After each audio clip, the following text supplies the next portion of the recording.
One question, why are we breathing? Why do you breathe every few seconds? Why do you breathe? What do you think?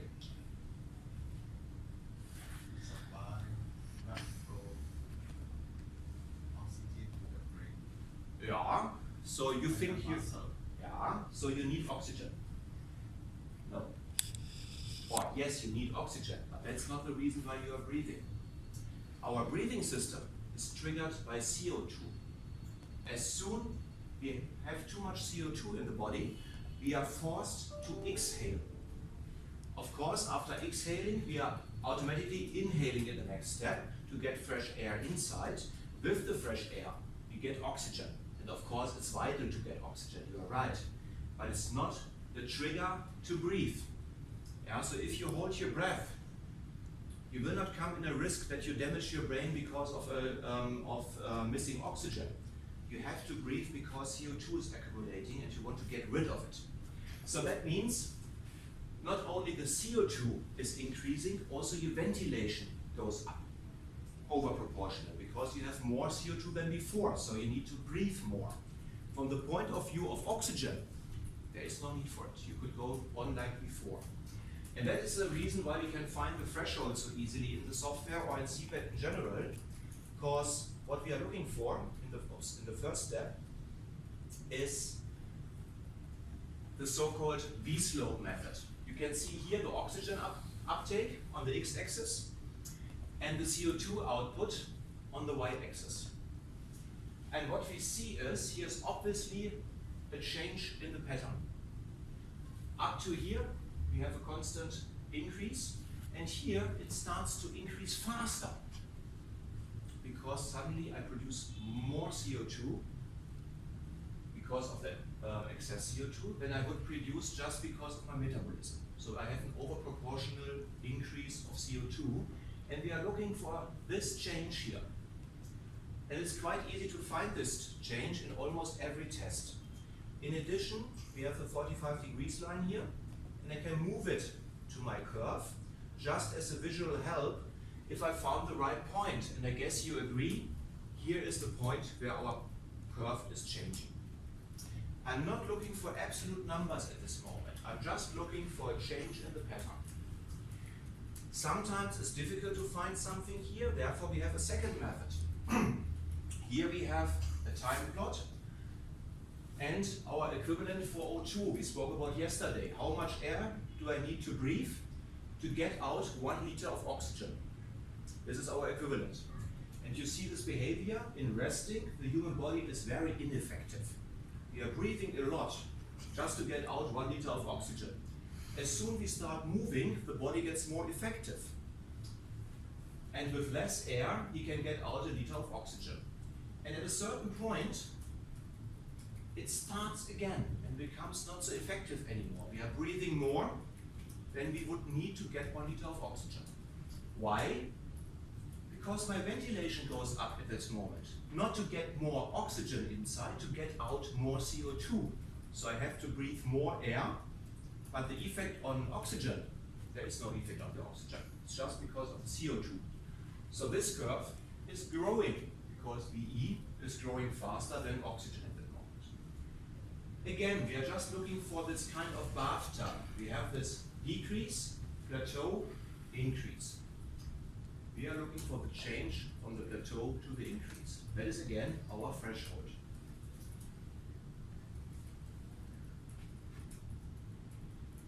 Another method, end tidal partial pressure, my favorite, because nobody likes it.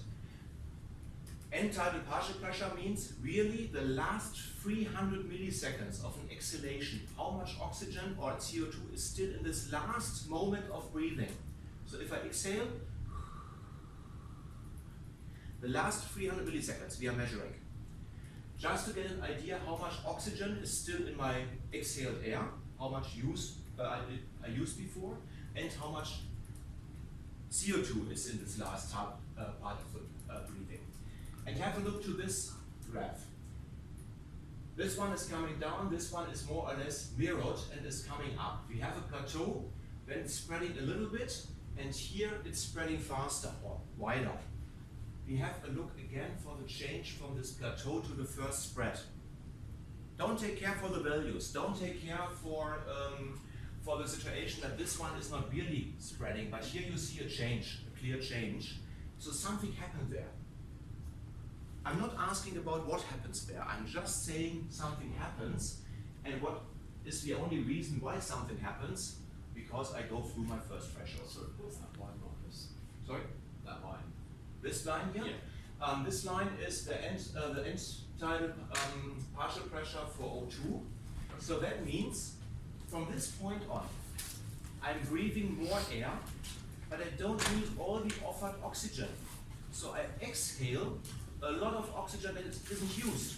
So the partial pressure, or percentage actually, of oxygen in my exhaled air is growing, because I'm just breathing more to get rid of the CO2. Yeah, so this curve is also increasing.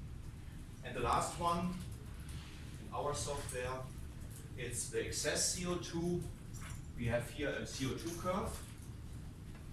And what we see is again a clear dip here in the curve and a clear increase. And that is what you need to explain to the doctor. You don't have to explain the backgrounds. You just need to know, I start to produce CO2, I start to produce lactate, I reduce the lactate, and I produce CO2 by this process. And this CO2 is visible in our breathing curves. So some curves are changing. The good thing with Metasoft Studio, and that is unique, is we are guiding the customer through this evaluation. He's just looking to every screen, looking for changes in the shapes or in the patterns, and has his threshold. Actually, you can do that with a 5-year-old boy or girl. They would understand because they are very good at symmetries. And that is what the doctor needs to know to find the first threshold. Here in the table we have the values. So this guy here had an oxygen uptake of 1.5 liter at the first threshold and a heart rate of 113 beats. That is his first ventilatory threshold. There's a second threshold. At the second threshold, what happens? We have these two blue bars. Yeah, two blue bars here as well. The two blue bars are just the area where the software is looking for the threshold, because the software is calculating the threshold automatically. And if I'm looking for the first threshold, then the blue bars are marked here. That is 1 minute after test start. And the second blue bar is the second, or obviously, probably the second threshold, because in the background the software already calculated the second threshold. And of course the first one must be before the second one. So this is just the range where the software is looking for the first threshold. If I change now to the second one, you will see that the blue bars are moving. Yeah. Now we have here the first threshold, because the second one must be above the first one. And we are looking just up to 30 seconds before test end. Because at the maximum, many things are happening and then many changes in the curves may happen and the software may be confused, so we reduce this area. Do we need to change these? You can change them, for example, if you have a huge outlier and the software is always picking this outlier, because the computer is a stupid thing and a dumb thing. He's just looking for the biggest changes in the curves. Yeah. And if it picks always the wrong one because of an outlier, you can just smaller this area where we are looking for and take out the outlier, and then the software will search in a different area and find hopefully the next threshold. Yeah? Good. Second threshold, what happens? I'm not able anymore to reduce and to buffer all the CO2. So my storages are filled and more lactate is coming in or producing, and I have no chance anymore. The only chance I have is breathing more and more and more and more. So the people are starting to hyperventilate to get out the CO2. The point is, they can't get out the CO2 anymore. Yeah, they are breathing at their limit. They start to hyperventilate. The contact time in the lungs is very, very short. So there's not enough time to transport the CO2 through the alveoles into the air to get it out. So what happens if you are hyperventilating? You have to stop the test after a few seconds. If you can really suffer, maybe a minute, but after a short while you have to stop your exercise, you can't go on. If you would go on, you would kill yourself because you would become acid and the CO2 would destroy your cells. But the human body is clever enough, so it stops exercising and everything is fine again. Yeah? So this second threshold is also important for exercise scapula. Or you can imagine if somebody is in a very poor condition and the second threshold is very, very low, and he comes to the second threshold at any time in his daily life, yeah? Walking upstairs one floor and he's hyperventilating. That's extremely bad. Yeah? So you want to get information about the second threshold. What happens at the second threshold is we have again a kind of slope. Our first method.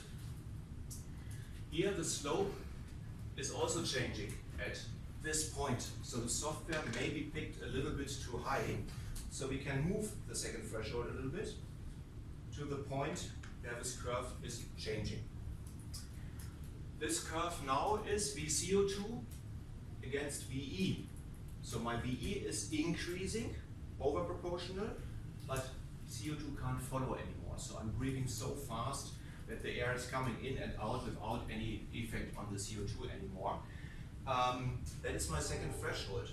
The second possibility is again the equivalent, but now for CO2.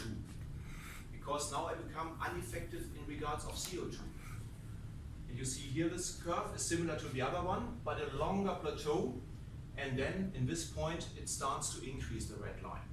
So it seems I picked the right threshold, it fits very well to this point. And the third and last method for the second threshold. Sorry. At the red line, the equivalent for CO2. Before for the first threshold, we looked for the equivalent for O2. Yeah. And now we are looking for the equivalent for CO2. Inhaled, exhaled. Ventilation compared to 1 liter of how much air do I need to exhale to get rid of 1 liter of CO2. And this number is growing here. So suddenly I need to breathe more to get out 1 liter of CO2 than before. So I guess less effective. Effective. Again, I'm just looking for the pattern, and the pattern is changing here, so something happened. And the third and last method to find the second threshold is again our end tidal partial pressure, because now I expect to find less CO2 and more oxygen in my exhaled air. Vice versa. And we are coming to the point where the curves are now spreading. Yeah. Sorry, I explained it the other day around. If I just breathe to get out the CO2, I will find in my exhaled air, of course, more oxygen than before because I can't use it anymore. So many oxygen is going out unused, and vice versa for CO2. I try to breathe like a maniac, but still the output of CO2 is not increasing, it's decreasing because I'm breathing too fast to get out more CO2. So the curves are spreading again. That means here we have a second spread. It looks like the biggest spread is here, to be fair. Yeah.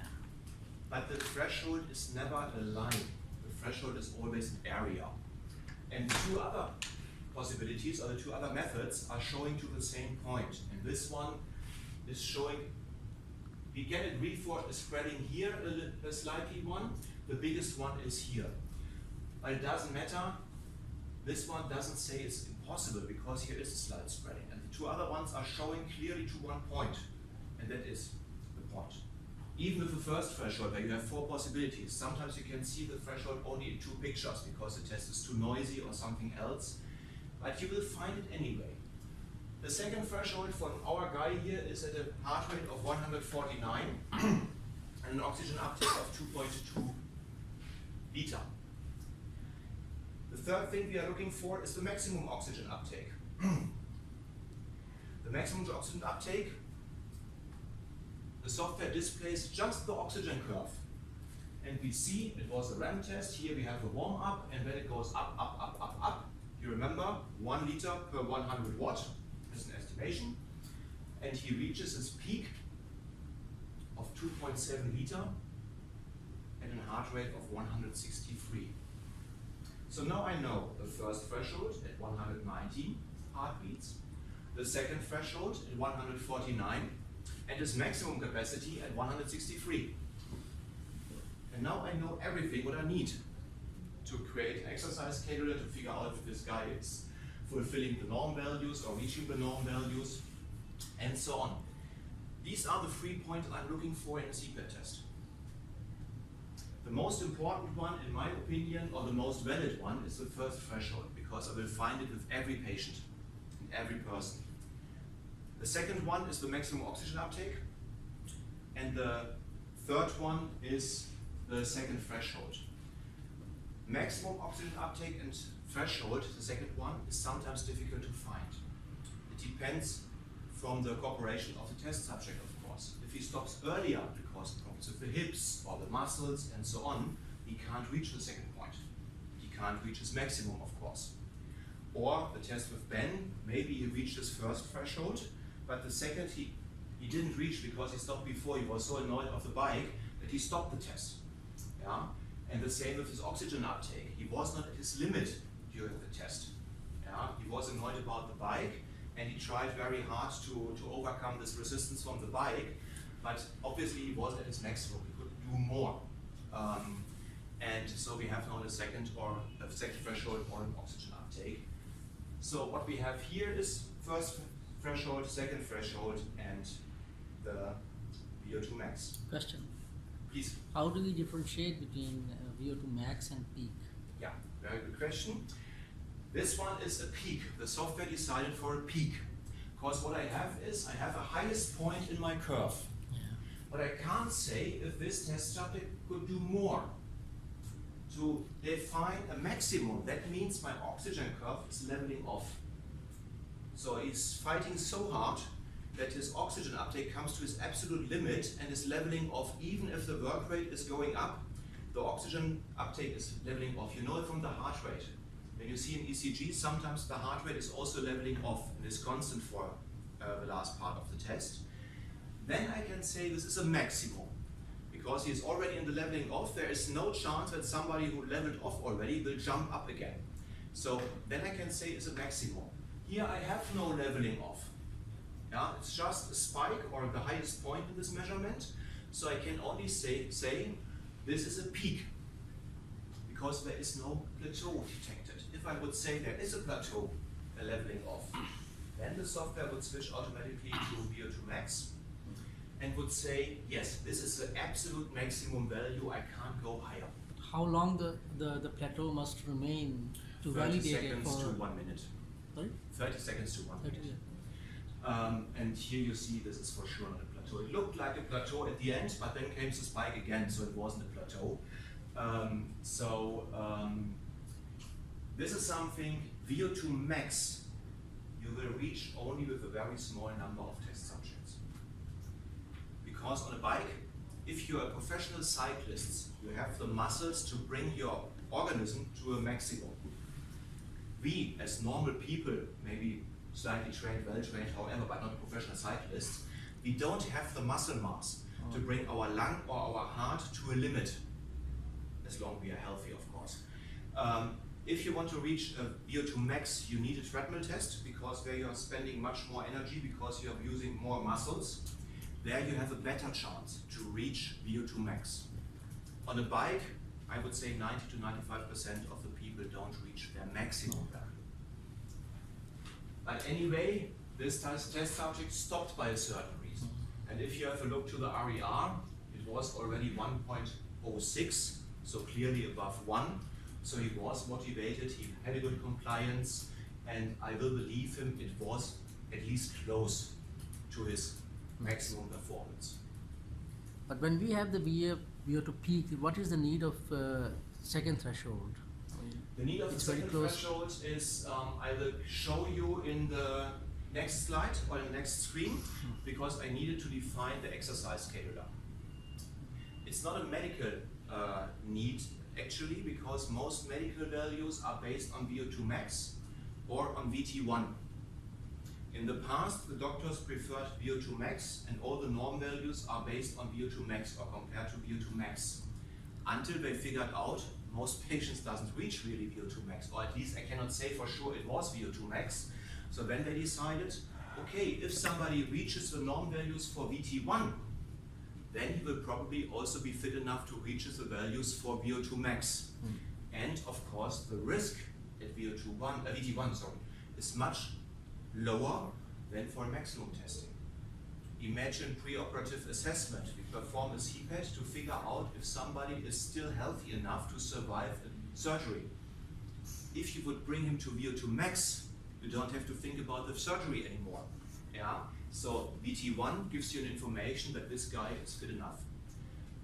For preventive medicine, for sports people, the first threshold is the most important one. Because the first threshold is the point where you can go forever. If you want to run a marathon, you would run between the first and the second threshold. If you go above the second threshold, you would never go for 40 kilometers. Yeah? At the first threshold, you can walk from here to wherever you like, for hours, for days. Yeah? Next thing, just a quick jump to the slopes. The slopes are interesting for medical doctors. Oxygen efficiency, oxygen uptake efficiency, and VEB CO2 slope. This is one, the first one. You can see if somebody is, has a high insufficiency or not. If this one is below 34, so 34, everything is fine. If it's above 34, you have a clear hint for a heart failure. Yeah. Thank you very much. Thank you very much. See you hopefully next time in Japan, and we have to agree for we will do it by email next week or the week after. Okay. Thank you for coming. It was a pleasure to meet you again. Thank you. I hope you enjoyed. Did you get your certificates from Leonie? Certificates? Your just a second. No, you didn't. For your quality management, you can't leave without a certificate. We will send them. I don't have them. We will send them. Okay. Yeah. Okay. Perfect. Right. So the slopes are interesting for the medical doctors, especially the first one. You don't have to explain. A medical doctor, especially a cardiologic doctor, knows exactly what the slope means. Yeah. Lipid metabolism. This is interesting for sports people and for everyone who is doing sports for hobby. In orange, you see the fat metabolism. And you can see there's a clearly decrease at this point here. It's going down to 0. The carbohydrates are increasing all the time. So if somebody wants to lose weight, many people are thinking, I need to burn kilocalories, so let's do full capacity training. And hast du noch die Zertifikate für die Runde zufällig? Die sind fertig. And we got 20 Good. We will go on further. So far, so good. You saw how I need these slides. I need to write notes on the slides. Yeah. You will find the slides. It's not a slide actually. It's original demo software. So you'll find it on your computer when you install the demo software. If you run a demo test, you will have exactly this test, and then you can write answer notes. Yeah. Good. Sorry, I'm above the time. Just one last. If you remove the smoothing, just show how much smoothing you are doing to it. Smoothing is here. Yeah. Just remove everything and show. Yeah. If I remove the smoothing, I will get a very noisy curve. Yeah. I just want to have a picture of both. Then it looks like this. This is what we get from the machine actually. This is breath by breath. Yes. And I can smooth it by pressing this little iron here and move a little bit to get a smooth curve, still looking scientific. Or if I do a bigger smoothing later on or a stronger smoothing, I can make also a painting of it, but that doesn't look any more scientific. I wouldn't use that for customer, because this looks now really like painted. Yeah. You're not changing the values, it's just a filter on it. In the background, all the raw values are still available. I can click reset all the time, and can go back to the raw So values. can you recommend any smoothing values? Yeah. That- I prefer a smoothing factor, moving data point average, so the first one, of 11 to 15. Whatever fits best, maybe 20 sometimes, but about 11 to 15, that's my recommendation. I prefer the moving interval, or you can also go for the moving time interval by 30 seconds roughly. It's also a nice moving. Be careful with the other ones. If you go for, this is now the time smoothing, it's not so smooth like the other one. If you go for time interval averages, for example 60 seconds, this is very poor. I have experience with this. Yeah. this is what you get in, or this is nice for printing tables to reduce the number of values. But here you are reducing the density Data. of points. You have only a few Yeah. points left because you have now one value every 60 seconds. Yeah. And you're not paying 25,000 euro for a breath by breath system to get out 5 values. Yeah. Yeah. Break, let's have lunch, otherwise we will miss it.